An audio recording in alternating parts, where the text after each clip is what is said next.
इस बार तो नमस्कार कहने का भी मन नहीं कर रहा है मेरा। आशा करता हूं कि आप सब लोग स्वस्थ और सलामत होंगे।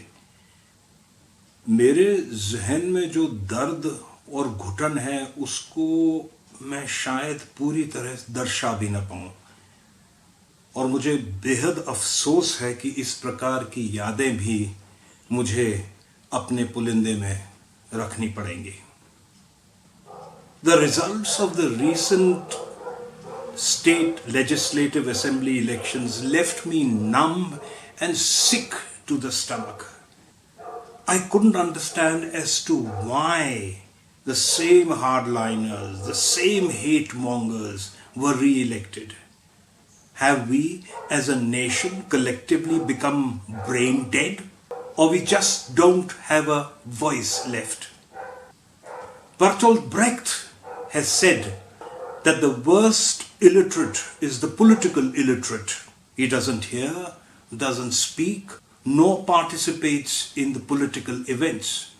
He doesn't know the cost of life, the price of bean, of the fish, of the flour, of the rent, of the shoes and the medicines. All depend on political decisions. And the political illiterate is so stupid that he's proud and swells his chest saying that he hates politics.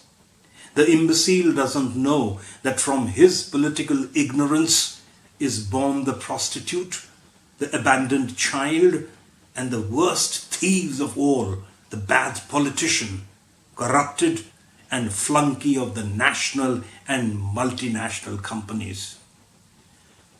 The dictator Joseph Stalin ruled by terror, and millions of its citizens died during his brutal reign. He is said to have coined the Russian word desinformatsia, which describes the spreading of false reports in the media to mislead public opinion. Does it ring a bell? I'm sure it does. An anecdote was written decades after Stalin's death by an anti-Stalinist author who used allegories in his work. This popular anecdote about Joseph Stalin to a certain extent explains the mindset of our population. It is said that one day Stalin told his closest advisors that he would show them how easy it was to control a person that had already been subjugated. He brought in a live chicken, which he then proceeded to pluck until it was naked and bleeding. "Now watch where the chicken goes," Stalin said as he put it on the ground. Finally freed from his torturer's grasp, the chicken wasted no time in getting away. However, when it failed to find an exit, it readily returned to Stalin and attempted to warm itself between the dictator's legs. Stalin then took out some grain from his pocket, which he fed to the chicken. The chicken ate the grain despite the pain. And when Stalin started to walk around the room, the chicken timidly followed, leaving a small trail of blood wherever it went.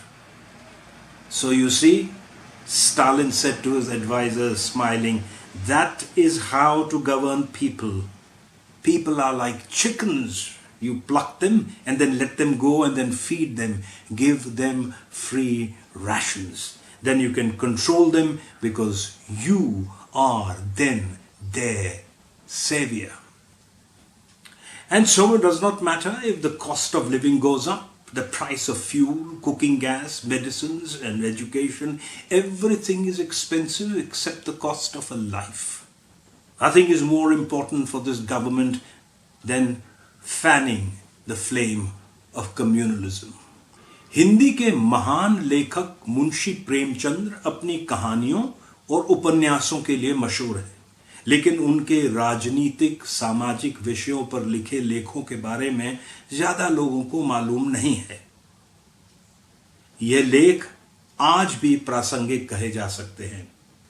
सांप्रदायिकता और संस्कृति शीर्षक का आलेख प्रेमचंद्र ने जनवरी 1934 में लिखा था, जिसमें वो कहते हैं कि सांप्रदायिकता सदैव संस्कृति की दुहाई दिया करती है। उसे अपने असली रूप में निकलने में शायद लज्जा आती है, इसलिए वो उस गधे की भांति जो सिंह की खाल ओढ़कर जंगल में जानवरों पर रौब जमाता फिरता था, संस्कृति का खोल ओढ़कर आती है। मंगलेश डबराल साहब ने भी लिखा है कि अत्याचारी के निर्दोष होने के कई प्रमाण हैं। उसके नाखून या दांत लंबे नहीं हैं, आंखें लाल नहीं रहती, बल्कि वो मुस्कुराता रहता है, अक्सर अपने घर आमंत्रित करता है और हमारी ओर अपना कोमल हाथ बढ़ाता है। उसे घोर आश्चर्य है कि लोग उससे डरते हैं। अत्याचारी के घर पुरानी तलवारें और बंदूकें सिर्फ सजावट के लिए रखी हुई हैं। उसका तहखाना एक प्यारी सी जगह है जहां श्रेष्ठ कलाकृतियों के आसपास तैरते उम्दा संगीत के बीच जो सुरक्षा महसूस होती है वो बाहर कहीं नहीं है। अत्याचारी इन दिनों खूब लोकप्रिय है। कई मरे हुए लोग भी उसके घर आते जाते हैं। The BJP's state election victories have led to an alarming and shameful escalation of hate speeches and attacks against the minorities, especially the Muslims. Why is there no action being taken against the people who are so blatantly shredding the Constitution of India? Why is the government in power silent? Is it in fact morally corrupt and impotent and cannot do anything, or does not want to take preventive steps to stop this tornado of hatred? Does this mean that all the lumpen elements, the hate mongers, the rioters, the killers, the so-called sadhus, those openly calling for the rape and genocide of Muslims, in reality have the tacit support of the BJP? And all this in the name of God. Why are festivals being used as a justification for hate? When Lord Ram went to rescue Sita from the clutches of Ravan, he was joined by an army of monkeys. They fought against King Ravan for 13 days before Lord Ram finally managed to shoot the fatal arrow at Ravan. Even as Ravan lay dying, Ram instructed his brother Lakshman to go and seek some last words of advice from the Lankan king. Despite being an enemy, Ram respected the wisdom and knowledge of Ravan. Lord Ram did not surround Lanka and shout slogans or hurl abuses. Lord Ram or anyone from his army did not issue rape threats to the women of Lanka if Sita was harmed. Lord Ram did not keep any ill will against the Janta of Lanka. Even after the victory, there is no record, there is no evidence of any of the monkeys going about Lanka and shouting, "Lanka mein agar rehna hoga, Jai Shri Ram कहना होगा." Lord Ram or his army did not go about forcing the people of Lanka to change their habits of eating, clothing and praying. Lord Ram did not say he will ghar mein ghus ke marunga to anyone. त्योहारों और शोभा यात्राओं पर तलवारें लहराने और माँ बहन की गालियां देना निश्चित रूप से किसी भी हिंदू आस्था और शिक्षा के खिलाफ है। क्या यही हमारे संस्कार हैं? Those who terrorize others using the name of their gods should remember that their gods never terrorized anyone ever. Where are we going? आजकल ह अक्षर का बहुत चलन है और धड़ल्ले से बेखौफ निर्लज्जता के साथ इसका राजनीतिक और सांप्रदायिक इस्तेमाल हो रहा है। ह से हिजाब, हलाल, हिंसा, हिंदू, हत्या, हल्दीराम, हरा और हिंदुस्तान।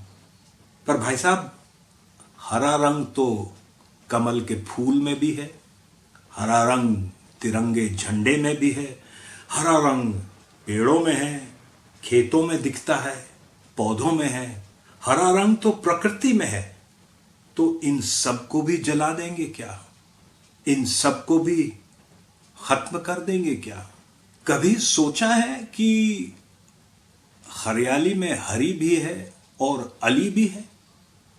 माननीय प्रधानमंत्री जी, गृह मंत्री जी, कोई जवाब है आपके पास, या फिर भस्म हुए इस देश की राख को विभूति बनाकर विश्व गुरु का खिताब पहनना है?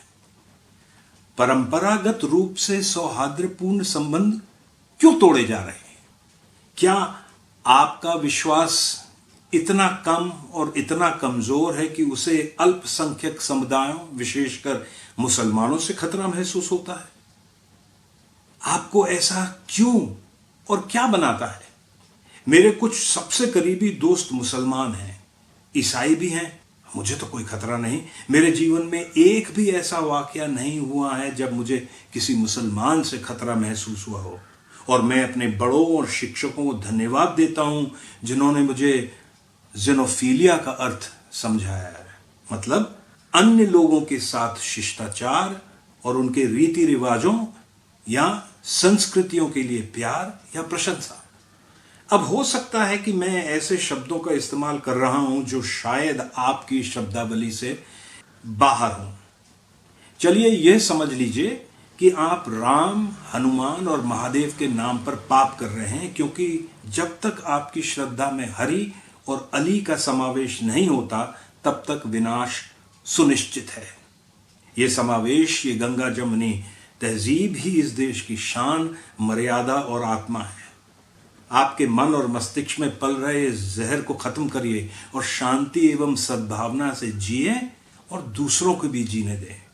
अपने भगवान, अपने इष्ट देव के नाम पर कालिख न पोतें और आने वाली नस्लों को तबाही का पाठ न पढ़ाएं।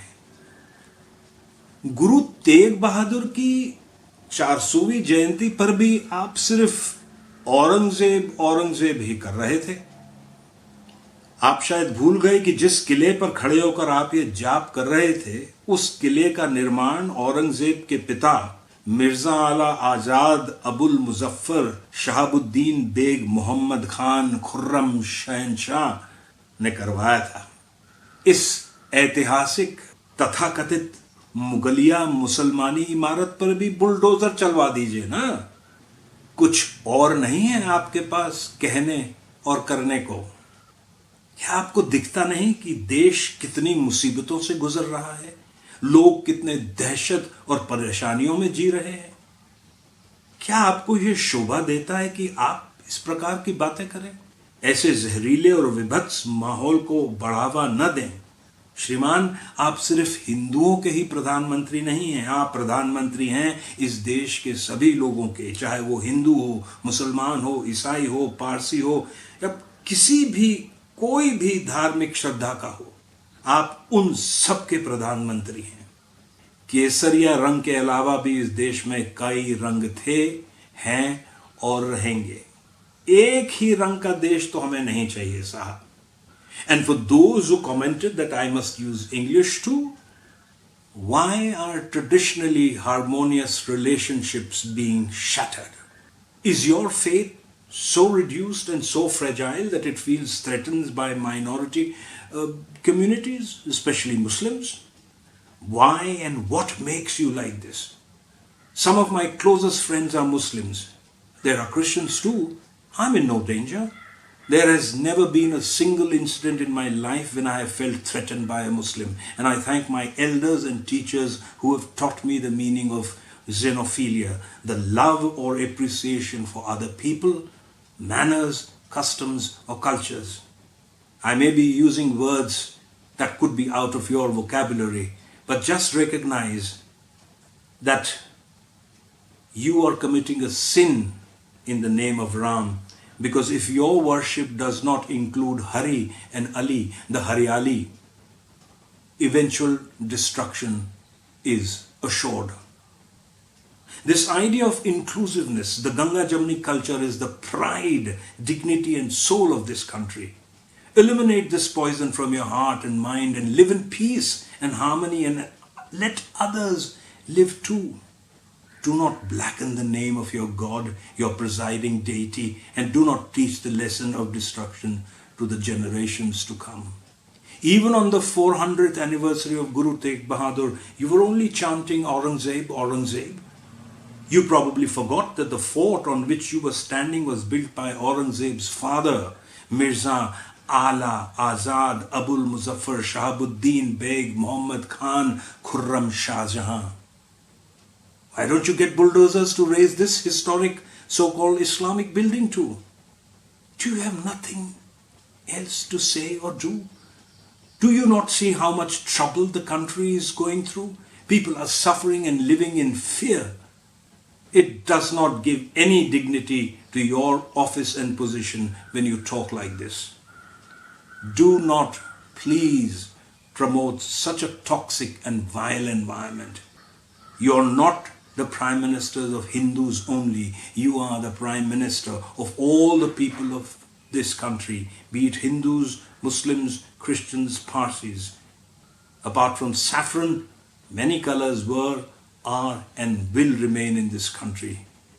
We don't want a country of only one color, sir. अल्लामा इकबाल ने सही कहा है कि वतन की फिक्र कर नादान, मुसीबत आने वाली है, तेरी बर्बादियों के मशवरे हैं आसमानों में. जरा देख उसको जो कुछ हो रहा है, होने वाला है. धरा क्या है भला अहद कुहन की दास्तानों में. एक खामोशी कहाँ तक लज्जत फरियाद पैदा कर. जमीन पर तू हो और तेरी सदा हो आसमानों में. न समझोगे तो मिट जाओगे ये हिंदुस्तान वालों. तुम्हारी दास्तां तक भी न होगी दास्तानों में. Please do not remain silent, else it would be too late. Or is it already too late? We have to, nay, must rise against oppression, even if it is the cost of our lives. So before they enter your homes to rape and kill and chant their God's name simply because they don't like your name or what you eat or what you wear or what films you watch or what kinds of music you like or what is the color of your skin or the language you speak or what your faith is, garner inner strength to fight against this demon of hatred that is destroying the very soul of this country. Do remember that the young need to be told that our humanity is dying. Please share this video and do check the links given in the description box. Subscribe and press the bell icon. Please, please do share, as I am not afraid. Are you? Awake, arise, unite and educate.